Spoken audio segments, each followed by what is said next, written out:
So today we're going to look at some trends on the periodic table, and we're going to start with the reasons why these trends hold true, and then we're going to take that and we'll look back at the actual reasons.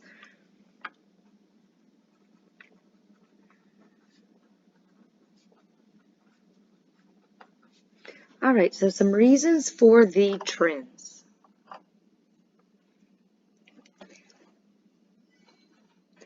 As you move down a group,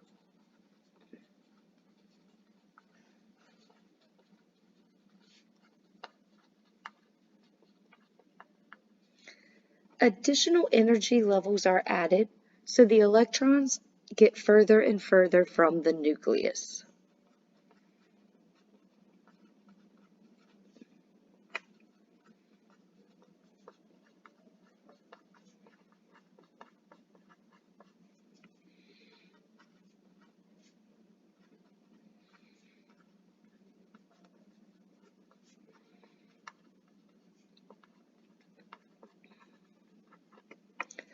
Also, we have what we call electron shielding, which is going to protect the outer electrons from the full force of those positively charged nuclei. So electron shielding occurs when inner electrons protect outer electrons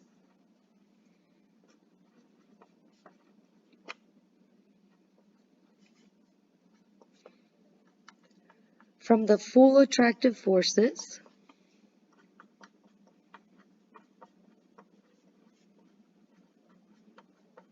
of positively charged nucleus.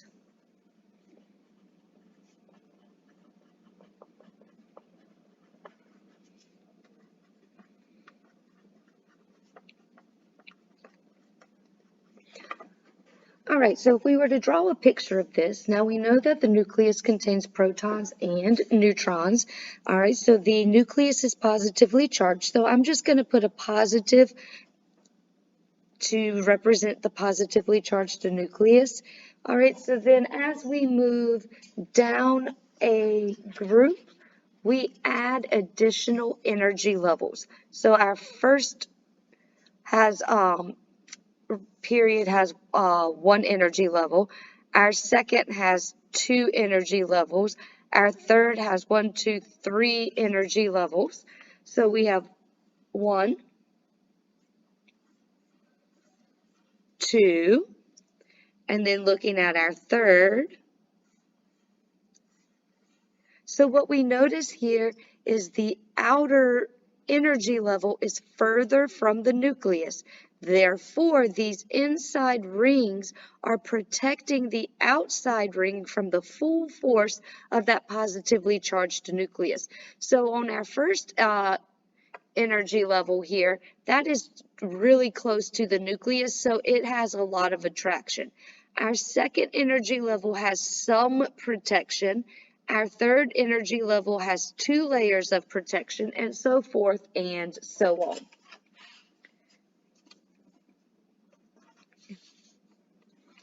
As you move across a period,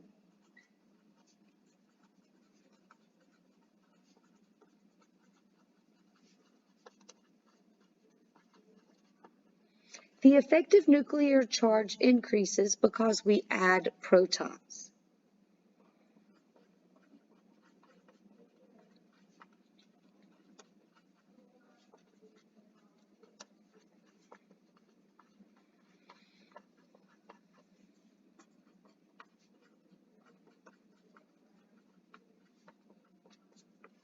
The addition of these protons is going to increase the positive charge within the nucleus.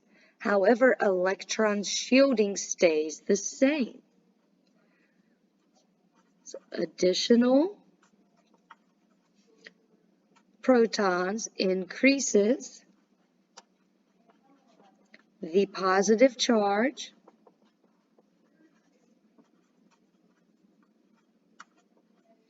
within the nucleus.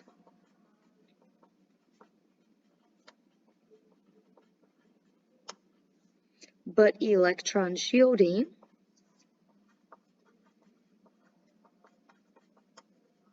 stays the same.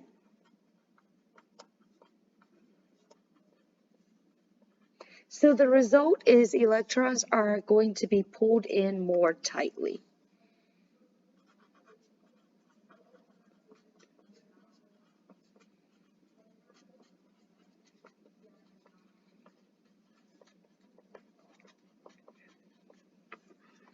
All right, so let's take a look here and let's look at an example.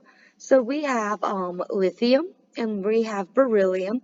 Lithium has 3 protons and beryllium has 4 protons. So if we were to look at lithium, lithium has 3 protons, so I'm going to draw 3 positively charged particles to represent all 3.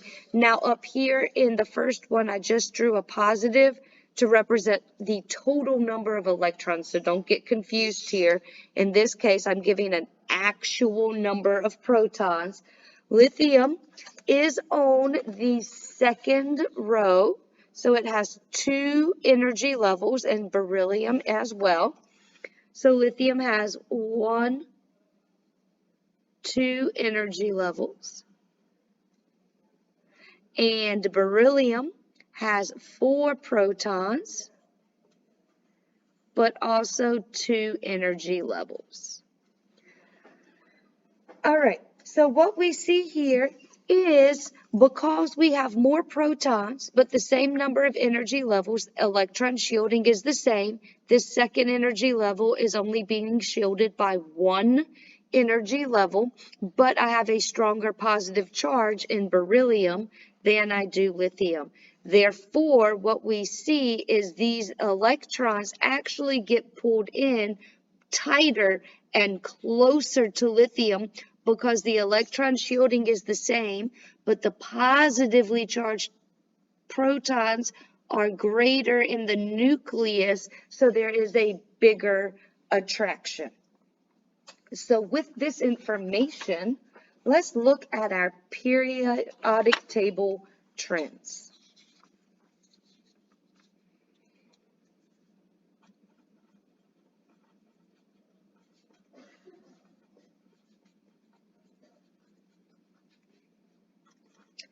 The first one we're going to look at is the atomic radius, which is the size of a neutral atom.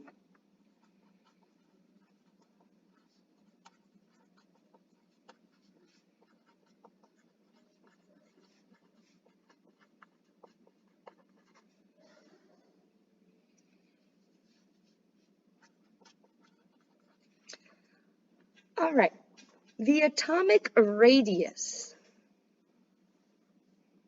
If this was my periodic table, okay, the atomic radius is going to increase as I move down and decrease as I move across the periodic table. Why? As I move down the periodic table, what do I add? I add energy levels. So my radius is getting larger. As I move across the periodic table, what do I add? Protons. So I have a higher effective nuclear charge. Electron shielding remains the same. Therefore, we decrease as we move across, but increase as we move down. And there's something that's really important for you to know about your exam that you're going to have in May, and that is they want to hear the words effective nuclear charge and electron shielding. You better get those 2 vocabulary terms into your explanation if you want to receive credit. All right, so let's keep looking at our trends.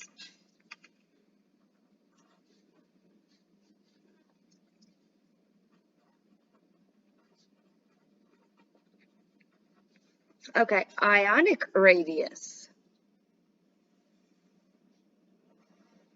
Ionic radius is the size of the ion.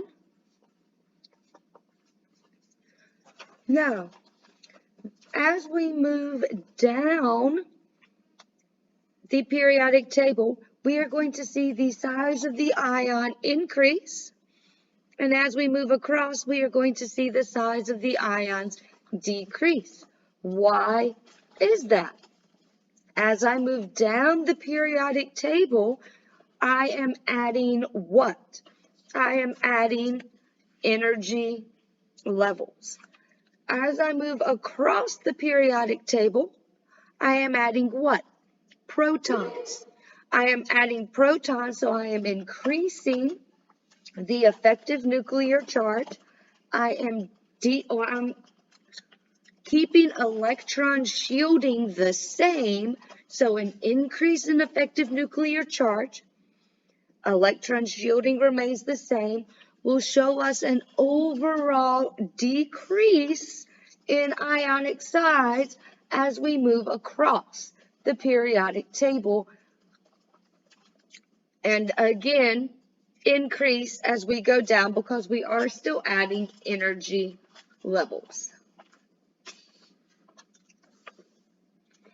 Our third trend that we're going to look at, this is going to be ionization energy. And ionization energy is defined as the amount of energy needed to remove an electron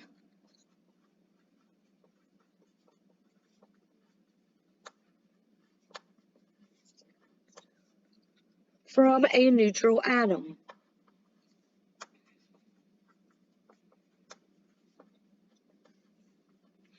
And our formula for ionization energy is going to be X, which is whatever element we are looking at on the periodic table, plus the ionization energy will yield an ion plus the electron that has been removed. And this is just our general formula. All right. So the first ionization energy is, let's rewind. Ionization energy is broken up into different parts. All right. It's broken up into each individual electron. So the first electron that I remove would be our first ionization energy. And I'm just going to write IE for ionization energy.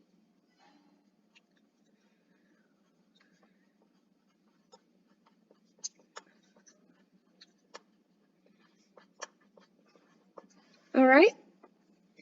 Our second ionization energy is our energy needed to remove the second electron.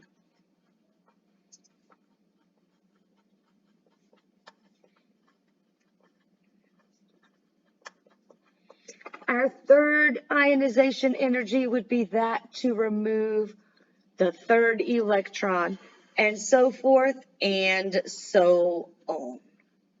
All right, so let's take a look here. If we were to look at lithium, for example, let's go back to our lithium. Lithium has an electron configuration of 1s2, 2s1.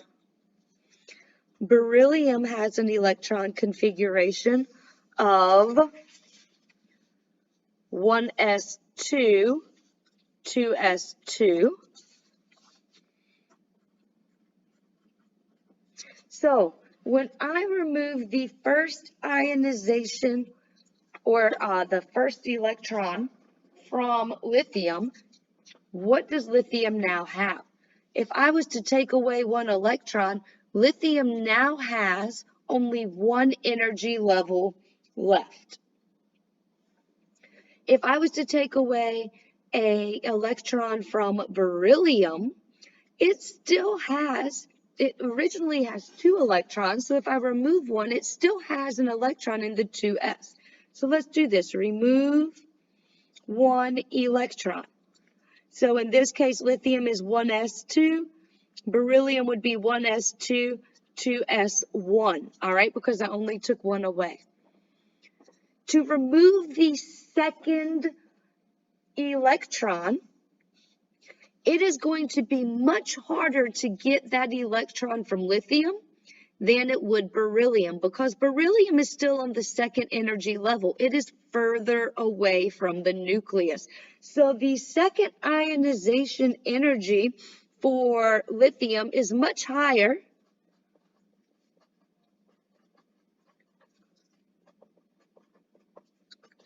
than beryllium.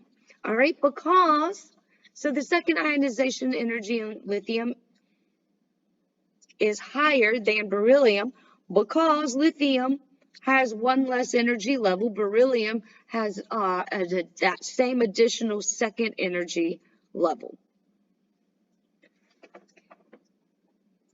All right, let's look at our next trend, and let's look at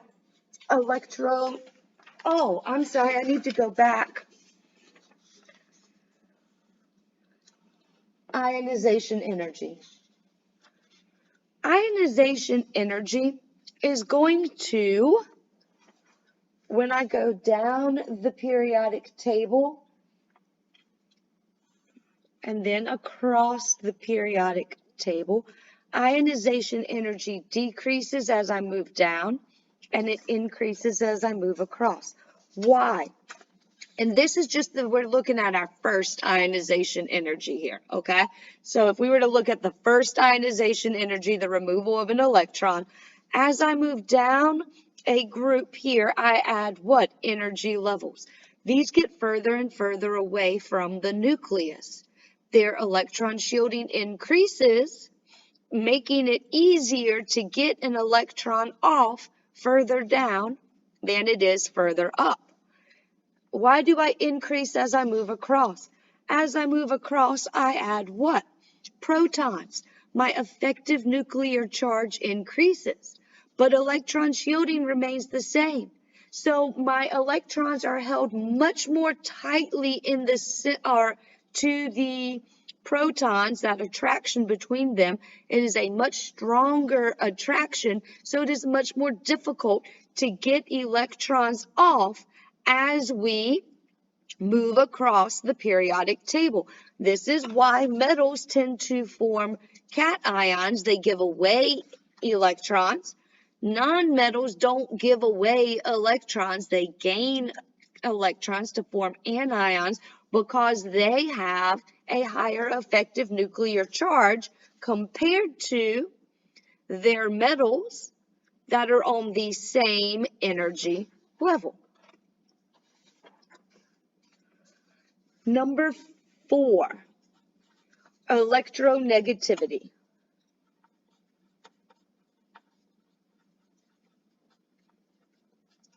This is how much an atom attracts an electron.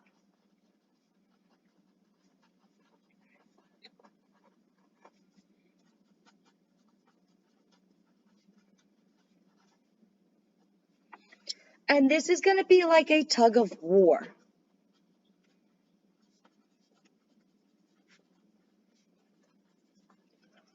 This is going to be involved when we talk about covalent bonds.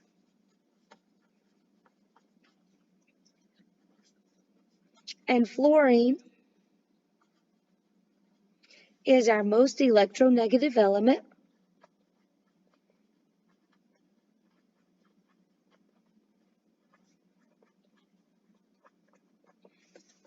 So fluorine is our most electronegative element, and we give it a value of 4.0. So when we look at values of electronegativity, the highest value is 4. That's the highest possible value, and that is going to be that of fluorine. So electronegativity is involved when we do covalent bonds because covalent bonds share electrons. So electronegativity essentially is how well do electrons share. All right, the better they share, the lower the electronegativity. The less they share, the higher the electronegativity. All right, this is a tug of war between the two. Now, electronegativity, if fluorine is my highest electronegativity, fluorine is up here in the upper right. So my electronegativity is going to have to increase as I move across, and it is going to decrease as I move down the periodic table. Why is that? Same explanation that we've used for every single thing. As I move down the periodic table, all right, we add energy levels. We have more electron shielding. As I move across, I have increased the effective nuclear charge. Electron shielding remains the same. All right, so electronegativity will increase as we move across. All right, and it will decrease as we move down. Our final one that we're going to talk about, and we're just going to talk about this briefly. This is called electron affinity. And this is the change in energy when a neutral atom gains an electron.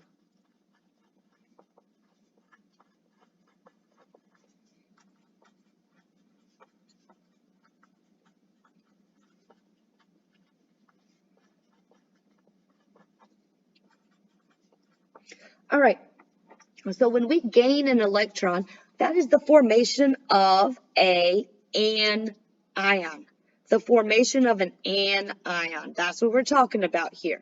The formation of a cation is our ionization energy, the removal of an electron to form a cation.